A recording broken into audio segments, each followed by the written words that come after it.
रहीम अस्सलाम वालेकुम नादरीन, आप यूट्यूब चैनल देख रहे हैं। मैं इमरान खान हूँ। नादरीन, सबसे पहले तो इमरान खान साहब को एक मरतबा फिर पिम्स अस्पताल में ले जाया गया।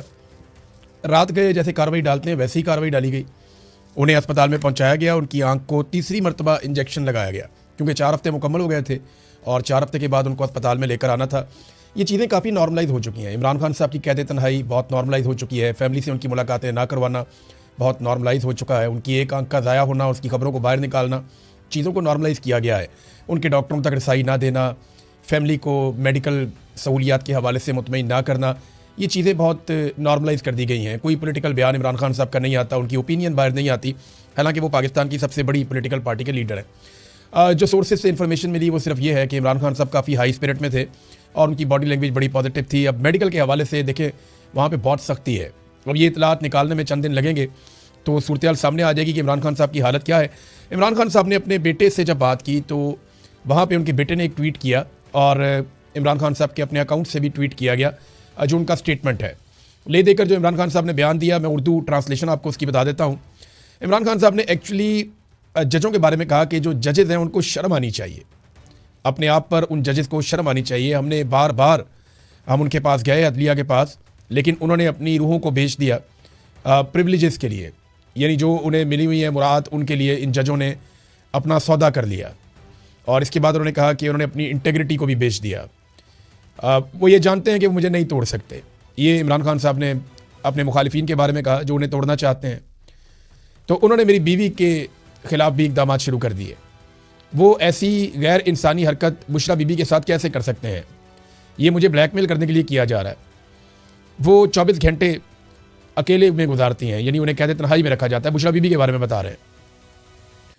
और 30 मिनट के लिए हफ्ते में एक मरतबा उन्हें मुझसे मिलवाया जाता है और कभी ऐसा नहीं भी किया जाता।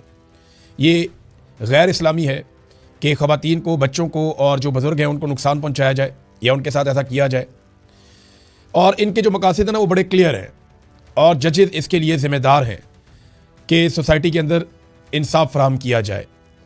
उन्हें शर्म आनी चाहिए अपने किरदार पर। ये इमरान खान साहब ने ख़ास तौर पे जजों के बारे में पैगाम दिया। फिर इमरान खान साहब की जानिब से अपनी कौम को ईद मुबारक का पैगाम भी था, ये खान साहब ने कहा है। लेकिन देखिए, हुकूमत ने और पाकिस्तान की मिलिट्री एस्टेब्लिशमेंट ने, या अगर सादा बोले तो आसिम मुनीर और उनके चंद लोगों ने, इन्होंने बड़ा नॉर्मलाइज़ किया इमरान खान साहब के साथ जुल्म को, जबर को, फस्तायत को। पाकिस्तान तहरीक इंसाफ के साथ जो कुछ भी हो, इन चीज़ों को उन्होंने नॉर्मलाइज़ किया।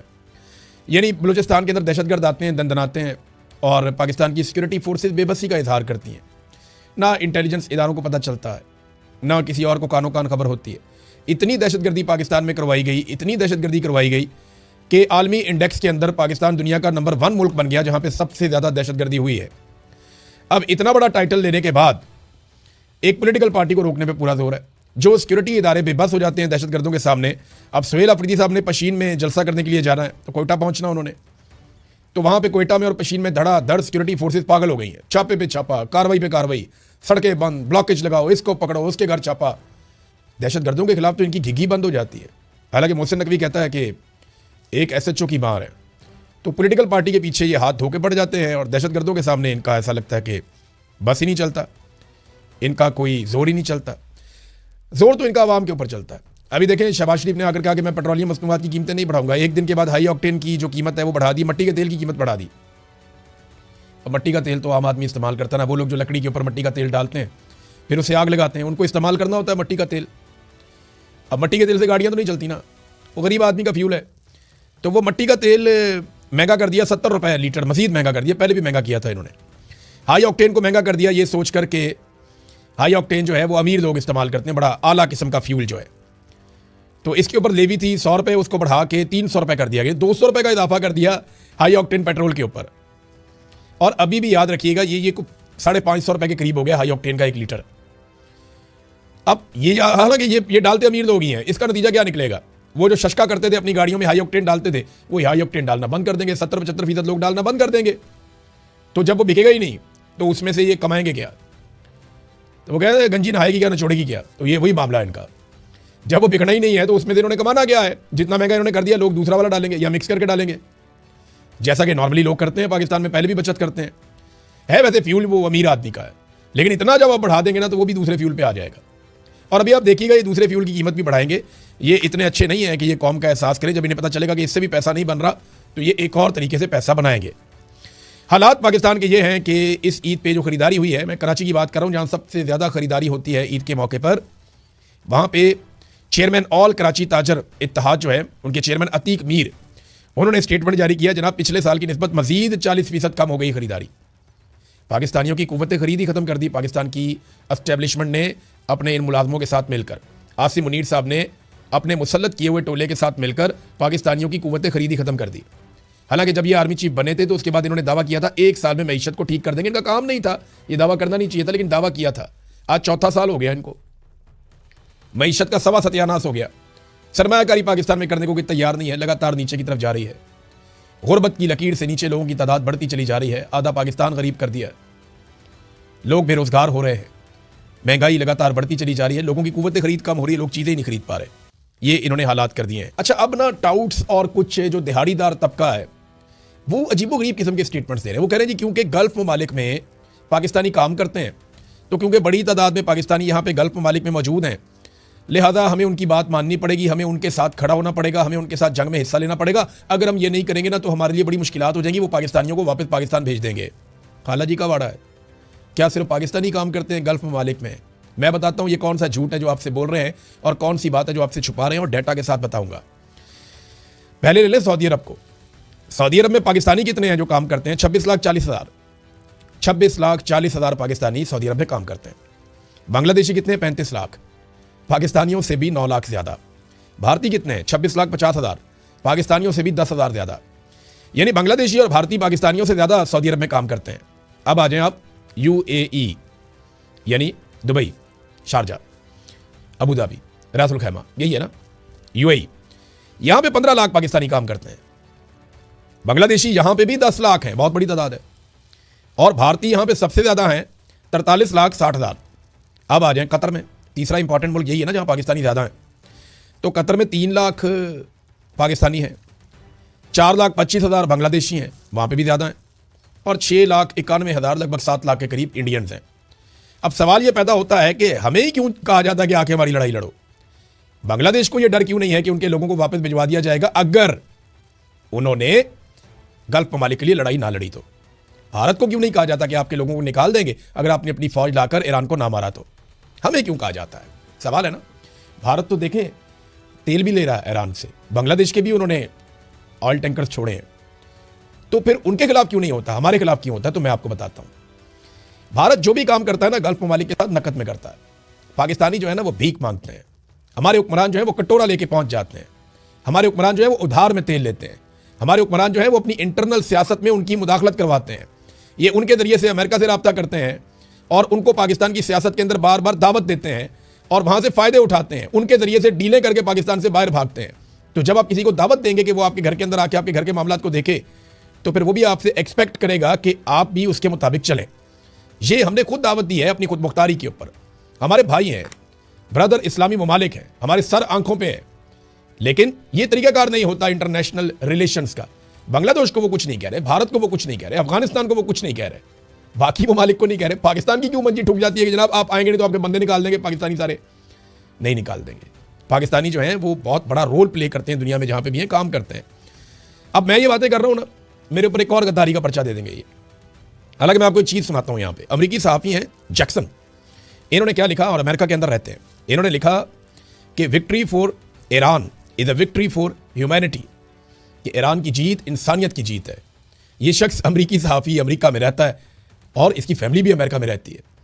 ना इसका कोई घर जलाएगा, ना इसके ऊपर कोई मुकदमा डालेगा, ना इसको जबरी तौर पे अमेरिकी फौज लापता करेगी, ना पेंटागन की ISI जो है या उनकी जो CIA है वो इसको लापता करके टॉर्चर का निशाना बनाएगी, ना इससे इगवा राय बयान करवाया जाएगा, ना इसके माँ बाप को हिरासा किया जाएगा, ना इसके बच्चों का स्कूल जाते हुए पीछा किया जाएगा, ना इसकी बीवी को पिस्तौल दिखाए जाएंगे किसी बेशरम के हाथ के अंदर पकड़े हुए। तो ये सारे काम नहीं किए जाएंगे इसके साथ। ना इसकी छत के ऊपर ड्रोन उड़ाएंगे, ना इसके घरों को तबाह करेंगे, ना इसके घर के मीटर काटे जाएंगे, ना इसके खानदान के कारोबार बंद किए, कुछ भी नहीं होगा। आप देखें वो अमेरिका में रहता है, उसको कितनी आज़ादी है, उसने बात की है, सुपर पावर है, दुनिया की सबसे ताकतवर फौज है। अब पाकिस्तानी फौज तो अमेरिकी फौज के सामने कुछ नहीं है ना। अस्करी किबला हमारी फौज का पेंटागन है, उसको हमने कभी ना नहीं किया, वो इतने ताकतवर है। वो एक सहाफी को कुछ नहीं कह पा रहे और हम यहाँ पे जरा सा कोई बोले उसको निशाने इबरत बना देते हैं। कोई भी हो, ईमान वजारी जैसी ह्यूमन राइट्स एक्टिविस्ट हमसे बर्दाश्त नहीं हुई, पकड़ के उसको भी जेल में डाल दिया। एक खातून है, प्रेग्नेंट है, कितनी जुल्म की बात है। वो सिर्फ बेसहारा का सहारा बनती है और क्या करती है, और तो उसने कुछ नहीं कहा था। नादरीन, ईरान ने कुछ चीज़ें बताई हैं। एक तो उन्होंने कहा कि अगर हम चाहते तो डेमुना का जो इनका एटमी प्लांट है या जो तनसीबात हैं इसराइल की, उन्हें हम मुकम्मल तौर पे तबाह कर सकते थे। ये बात उन्होंने की। जो जौहरी प्लांट है वहाँ पे इसराइल का डेमुना में, उसको मुकम्मल तौर पे तबाह कर सकते थे, लेकिन ये सिर्फ एक वार्निंग वाला मिसाइल था जो मारा गया है कुछ फासले पर। इसमें कोई नुकसान हुआ है इसराइल का बहुत बड़े पैमाने पे हुआ है, बहुत सारे लोग वहाँ पे जख्मी हुए, मारे गए, अस्पतालों में पहुँच गए, बड़ी तबाही हुई है। लेकिन ईरान ने कहा कि अगर हम चाहते तो जौहरी तनसीबात पे भी मार सकते थे, लेकिन अगर हमारी पुरअमन जौहरी तनसीबात पर दोबारा हमला किया गया तो डेमुना को तबाह कर दिया जाएगा। ये वार्निंग एक मरतबा फिर ईरान ने जारी कर दी है। नादरीन, आबनाए हुर्मुज़ को खुलवाने के लिए इस वक्त बड़े पैमाने पर कोशिशें शुरू हो गई हैं, और ये कोशिशें यूरोपीय यूनियन के नुमाइंदों की जानिब से की जा रही हैं। खलीजी ममालिक भी इसमें हिस्सा ले रहे हैं और बड़ी तेज़ी से अब कोशिश की जा रही है कि आबनाए हुर्मुज़ को लड़ाई की बजाय बातचीत से खुलवा दिया जाए। यूरोपीय यूनियन खारजा पॉलिसी चीफ जो है, उन्होंने ईरानी वज़ीर खारजा से रब्ता भी किया इस बारे में। तुर्की, कतर और जनूबी कोरिया के हम मनसूबों से भी इस पर बातचीत की गई है और सफारती हल तलाश करने की कोशिश की जा रही है। और ये भी कोशिश की जा रही है कि जो तवानाई के बुनियादी ढांचे हैं, जहाँ जहाँ पे तवानाई के सोर्सेज मौजूद हैं ईरान में या खलीजी ममालिक में, उनको बिल्कुल भी टारगेट ना किया जाए। लेकिन इसराइल ने और अमेरिका ने यह पहले किया है। अब इसके ऊपर जो जवाब है ना, वो बड़ा इंटरेस्टिंग है। जवाब आया है जनाब ईरान की जानिब से भी। सबसे पहले तो जो सदर का जवाब है वो ये है, वो कहते हैं आबनाए हुर्मुज़ सबके लिए खुली हुई है सवाए उनके जो हमारी सरजमीन की खिलाफ वर्जी करेंगे। यानी यहाँ से आप अपने जहाज ले जा सकते हैं। इन्होंने शर्त रखी हुई है कि आप वो करेंसी में पैसा दें और आप ले जाएं। अमेरिका क्योंकि हम पे हमलावर है तो हम उसकी करेंसी में नहीं होने देंगे। एक तो इन्होंने ये भी शर्त रखी हुई है। वो कह रहे हैं सबके लिए खुला है, जो लेके जाना चाहता है ले जाते हैं यहाँ से, लेकिन शराइत के मुताबिक। जो हमारे खिलाफ हैं या हमारी सरजमीन पे हमले कर रहे हैं उनको हम ये सहूलत नहीं देंगे। इसके अलावा जो ईरानी वज़ीर ख़ारजा हैं, उन्होंने कहा जी आबनाए हुर्मुज़ की जो बंदिश है उसका जिम्मेदार ईरान नहीं है, उसका जिम्मेदार अमेरिका और इसराइल है। वो रिस्पॉन्सिबल है क्योंकि उन्होंने वादा खिलाफी की और हमारे साथ लड़ाई की है। अब अगर पावर प्लांट्स के ऊपर अटैक किए गए, यानी ये अमेरिका ने धमकी दी है ना कि अब वो अटैक कर देंगे। देखें, जो 48 घंटे उन्होंने दिए थे उसमें से लगभग 30 घंटे गुजर गए हैं, कोई 18-16 घंटे बाकी रह गए। अभी जब आप ये सुन रहे होंगे वीलॉग तो और टाइम गुजर गया होगा। तो लगातार वक्त गुजरता चला जा रहा है। तो अगले 12, 14, 18 घंटे में हमें इसकी डेवलपमेंट पता चलेगी कि डोनाल्ड ट्रंप जो है वो क्या करेगा। 48 घंटे का अल्टीमेटम पूरा होने के बाद तो धमकी तो दी थी कि पावर प्लांट्स जो है उनको तबाह किया जाएगा। तो ईरान ने आबनाए हुर्मुज़ को मुकम्मल तौर पे बंद करने का इंदिया दे दिया। अब जो चीज़ें ईरान करेगा इसके बाद, वो ईरान ने पहले ही अनाउंस कर दी हैं। उन्होंने कहा कि अगर हमें दीवार के साथ लगाया गया या हमारी जौहरी तनसीबात या बिजली घरों के ऊपर अटैक किए गए तो हम जवाब कैसे देंगे। ब्रिगेडियर जनरल इब्राहिम जुल्फ़िकारी ने इसके ऊपर स्टेटमेंट जारी किया है, जो तर्जुमान है ईरान की अफवाज के फोर्सेस के। उन्होंने कहा जी कि हम वो नहीं थे जिन्होंने जंग शुरू की और अब भी हम जंग शुरू नहीं करेंगे, लेकिन अगर दुश्मन हमारे बिजली घरों को नुकसान पहुंचाता है तो हम अपने मुल्क और अपनी कौम के मफादात की खातिर दिफा के लिए जो कुछ भी ज़रूरी होगा वो करेंगे। नंबर 1, अब वो बता रहे हैं क्या क्या करेंगे। नंबर 1, आबनाए हुर्मुज़ को मुकम्मल तौर पर बंद कर दिया जाएगा और जब तक हमारे तबाहशुदा बिजली घर दोबारा तामीर नहीं हो जाते इसे फिर नहीं खोला जाएगा। ये तो बहुत बड़ी बात उन्होंने की। 2, सेहूनी रजीम के तमाम बिजली घर, तवानाई के ढांचे और इंफॉर्मेशन टेक्नोलॉजी को वसी पैमाने पर निशाना बनाया जाएगा। यानी इसराइल का तो बेड़ा गर्क कर देंगे वो कह रहे हैं। नंबर 3, खित्ते में अमरीकी शेयर होल्डर्स वाली तमाम इस तरह की कंपनियां मुकम्मल तौर पे तबाह कर दी जाएंगी। यानी जहाँ जहाँ पे अमेरिकन काम करते हैं उनके शेयर हैं, उनका पैसा जिन जिन कंपनियों के अंदर, उनको हम तबाह कर देंगे। फिर 4, उन्होंने कहा जी कि अमरीकी अड्डों की मेज़बानी करने वाले इलाकाई ममालिक के बिजली घर हमारे जायज़ अहदाफ होंगे।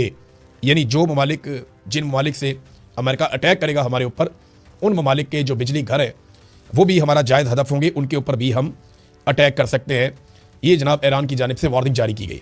एक ना बड़ी इंपॉर्टेंट चीज़ है, इस वार्निंग के बाद कुछ नक्शे और तस्वीर सामने आ रही हैं, लेकिन ये तस्वीर और नक्शे मैं आपको दिखाऊं इससे पहले मैं आपको बताता हूं कि ये जो खलीजी ममालिक है ना, यहाँ पे पूरी दुनिया में पानी की सबसे ज़्यादा किल्लत है।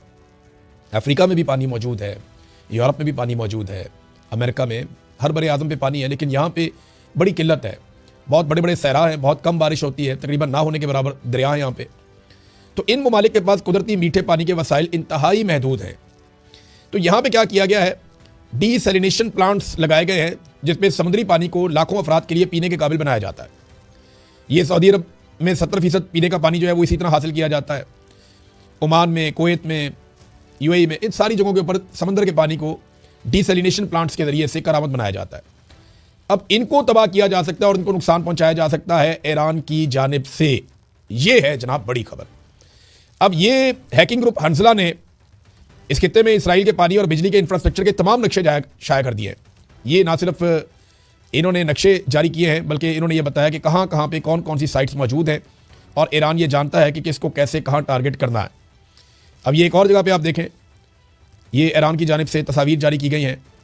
ये ट्रंप ने ईरान के तवानाई और पानी के ढांचे पर हमला किया तो उर्दन, सऊदी अरब, कुवैत, मुत्तहिदा अरब अमारात, बहरीन और कतर में तवानाई और पानी के प्लांट्स मुमकिन हदफ हो सकते हैं, दावा किया जा रहा है। अभी ईरान की जानिब से हुकूमती सतह पे नहीं है, लेकिन ये तस्वीर अब हर तरफ गर्दिश कर रही है कि कौन कौन सी जगह कहाँ पे है जहाँ पे अटैक किया जा सकता है। नादरीन, इसके ऊपर ना लड़ाई जब से हुई है, मैं पहली मरतबा आपको अब मौक़िफ़ देने लगा हूँ हमास का। ये बड़ा इंपॉर्टेंट होगा हमास का मौक़िफ़, क्योंकि सबसे ज़्यादा जो मजलूम है वो तो फ़लस्तीनी है जो गाज़ा के रहने वाले हैं, उनके साथ बहुत जुल्म हुआ। हालांकि अब इसराइल ये चाहता है मामला लेकर जाए यूनाइटेड नेशन में और वहाँ जाके ये कहा जाए जनाब ईरान जो है क्लस्टर बम मार रहा है जिसकी इजाज़त नहीं है। हालांकि इसराइल खुद फास्फोरस बम मार रहा है जिसकी बिल्कुल ही इजाज़त नहीं है। और जो यानी इंसानी हकूक़ की बात पूरी दुनिया में कोई भी कर सकता है, कोई भी पूरी दुनिया में इंसानी हकूक़ की बात कर सकता है, इसराइल नहीं कर सकता। जैसा कि पाकिस्तान में पाकिस्तान की मिलिट्री एस्टेब्लिशमेंट इंसानी हकूक़ की बात कभी भी नहीं कर सकती, जैसी उन्होंने तबाही फेरी है। जैसा कि नवाज शरीफ और जरदारी करप्शन के खिलाफ कभी भी बात नहीं कर सकते जो उन्होंने तबाही फेरी है, इसी तरह इसराइल इंसानी हकूक़ की बात नहीं कर सकता। तो हमास ने कहा कि ईरान पूरे मुस्लिम उम्मा के लिए दिफाई लाइन है। हमास की अस्करी शाख के तर्जुमान अबू उबैदा ने स्टेटमेंट जारी किया। उन्होंने कहा बयान देते हुए, हम इस्लामी इनकलाबी गार्ड्स कोर की ताकतवर मिसाइलों के हमले पर बेहद फ़ख्र महसूस करते हैं जो नए हरबों के जरिए दुश्मन की गहरी तरीन हुदूद को निशाना बना रहे हैं। उन्होंने मजीद कहा कि यह रद्दअमल न सिर्फ ईरान के खिलाफ जारी अमरीकी और इसराइली जारहियत के जवाब में है बल्कि गजा में जारी नस्लकुशी के पेश नज़र भी है। अबू उबैदा ने कहा कि यह नाजी सहूनी दुश्मन सिर्फ ताकत की ज़ुबान ही समझता है और हर वार का दोहरा जवाब देना और इसे भारी कीमत चुकाना ही वो तरीका है जिससे इसकी जारहियत को रोकना मुमकिन हो सकता है। तो ये पहला एक स्टेटमेंट है जो एक हमास की जानिब से आया और इस स्टेटमेंट का बड़ा चर्चा हो रहा है पूरी दुनिया के अंदर। जनाब हमास तो कह रहा है कि ईरान ठीक कर रहा है और वो ईरान को सपोर्ट करते हैं, ये जो कुछ भी ईरान ने किया इस हवाले से। नादरीन, हौसी बागियों ने भी एक ऐलान किया। उन्होंने कहा जी कि जो भी मिसाइल जा रहे हैं इसराइल की जानिब, उन्हें सऊदी अरब, यूएई और उर्दन वो उन्हें इंटरसेप्ट करके रोके ना, उन्हें रास्ते में तबाह ना करें। अगर इसराइल की तरफ जाने वाले मिसाइलों या हथियारों को या ड्रोन्स को रास्ते में रोका गया इन ममालिक की जानिब से, तो इन ममालिक को इसराइल का हिस्सा समझा जाएगा और फिर वैसा ही इनके साथ सलूक किया जाएगा। ये हौसियों ने कहा। ये बात ईरान ने भी शिकवा किया था कि हम मिसाइल इसराइल पे फेंकते हैं तो रास्ते में उर्दन, यूएई, सऊदी अरब ये उनको इंटरसेप्ट करके रोकते हैं और ये वहाँ जाने नहीं देते इसराइल की तरफ मिसाइल को। लेकिन वो सारा जो दिफाई निज़ाम है वो अमेरिका के ज़रिए असर काम कर रहा था, अमेरिकन उसको ऑपरेट कर रहे थे, तो वो इसराइल की तरफ कभी भी मिसाइल नहीं जाने देंगे। ये बात ईरान को समझनी पड़ेगी। ये तो अरब ममालिक में लगे तो हुए थे सिस्टम, लेकिन हिफाजत तो एक्चुअली ये इसराइल की कर रहे थे। नादरीन, आखिर में मैं एक चीज़ अर्ज़ करना चाहता हूँ कि आज खैबर पख्तूनख्वा में 10 लाख पौधे लगाने का दावा किया गया कि वो लगाएंगे। सरकारी वसाइल से वो लगा रहे हैं मुख्तलिफ जगहों पर। मेरी हर पाकिस्तानी से गुजारिश है कि ये मौसम बहार है, अभी चल रहा है, हमारे पास थोड़ा सा टाइम बाकी है, रमज़ान गुजर गए, तो आप सारे पौधे लगाएं। चाहे आप पंजाब में रहते हैं, चाहे आप खैबर पख्तूनख्वा में रहते हैं, सिंध में, बलूचिस्तान में, आप पौधे लगाएं, जितने हो सकते हैं पौधे लगाएं। आज़ाद कश्मीर में भी लगाएं। वजह यह है कि हमारा जो पाकिस्तान में सबसे बड़ा मसला है वो क्लाइमेट चेंज का है आज भी मेरी नज़र में। ये सियासी मामलात भी इंशाल्लाह एक दिन आएगा हल हो जाएंगे, माशी मामलात भी एक दिन आएगा हल हो जाएंगे। आप हर चीज़ से निकल आएंगे क्योंकि हर चीज़ का सलूशन तो 4-5 साल में निकल सकता है, लेकिन क्लाइमेट चेंज का सलूशन निकालते निकालते आपको 2-3 दहाइयाँ लग सकती हैं। ये सबसे ज़्यादा कम्प्लेक्स मसला है जिसमें हम फंसे हुए हैं। लिहाजा हर पाकिस्तानी से मेरी गुजारिश है कि वो अपना किरदार अदा करें। ये बहुत लंबा मामला है और बहुत दूर तक इस पर काम करने की ज़रूरत है। हुकूमतों को होश करने की ज़रूरत है, लेकिन उनकी तवज्जो ही नहीं है, अयाशियों से उनको फुर्सत ही नहीं है। अब तक के लिए इतने, अपना ख्याल रखिएगा, अपने चैनल का भी। अल्लाह हाफ़िज़।